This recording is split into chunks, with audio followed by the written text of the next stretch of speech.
Olá, esta é a nossa aula de número 50 e nesta aula nós iremos começar a trabalhar com as estruturas de dados do tipo arranjo. Uma estrutura de dados do tipo arranjo possui basicamente local de memória, múltiplas alocações e lista de dados do mesmo tipo. Quando eu tenho uma estrutura de dados do tipo arranjo, ela vai agilizar no desenvolvimento quando eu me deparar com situações desse tipo. Em um dos exercícios que nós realizamos, nós tínhamos que armazenar a nota 1, 2, 3 e 4 de um aluno para poder realizar a média desse aluno. E se em vez de eu ter que criar uma variável para cada nota, eu pudesse criar uma única variável e armazenar dentro dessa variável todas as notas que eu preciso para esse aluno. E existe essa possibilidade, que nós chamamos essa possibilidade de variáveis do tipo arranjo. Nesse caso, nessa exemplificação, eu tenho também uma variável do tipo arranjo de notas, que possui, então, 4 posições, sempre começando a partir da posição 0. As variáveis do tipo arranjo, ela pode ser do mesmo jeito das variáveis comum, pode ser real, e aqui eu tenho um exemplo de uma variável real com 4 posições, aqui eu tenho um exemplo de uma variável inteira com 3 posições, aqui exemplo de um caractere com 6 posições, aqui exemplo de uma variável do tipo lógica com 7 posições. E aqui, o que uma variável arranjo ela possui como característica?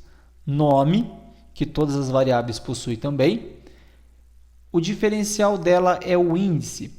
Toda variável do tipo arranjo, obrigatoriamente, tem que ter um índice, que é através do índice dessa variável que eu vou poder manipular os dados tanto para atribuição como para resgate. E os valores que você vai colocar em cada índice dessa variável.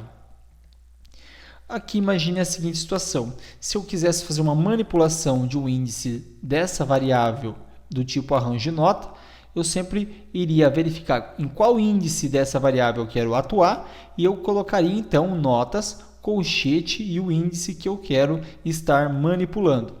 Então, essa manipulação ela pode ser uma atribuição, uma entrada ou uma saída de dados.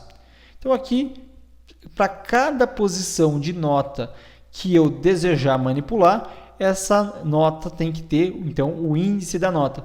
Você vai observar aqui e você vai fazer uma relação quando nós trabalhamos com as nossas estruturas de controle para, ela sempre tem um ID, que é o controle dessa estrutura. Então, com certeza, trabalhando com variáveis do tipo arranjo, iria facilitar muito a nossa vida na hora de adicionar as notas para cada uma das posições da nossa memória do tipo arranjo. Então, aqui nessa aula nós vimos o quê? Estrutura de dados do tipo arranjo, a introdução a essa estrutura de dados, como funciona, como nós podemos manipular essa estrutura, tanto para adicionar como para resgatar dados, e a importância dela. A importância dessa estrutura é que ela vai facilitar muito a nossa vida no desenvolvimento, pois ela vai permitir que em uma única posição de memória conseguimos armazenar vários dados, acessar e resgatar esses dados através dos seus índices, utilizando as nossas estruturas de repetição como controle desses dados. Por essa aula nós vamos ficando por aqui. Obrigado e até a próxima aula.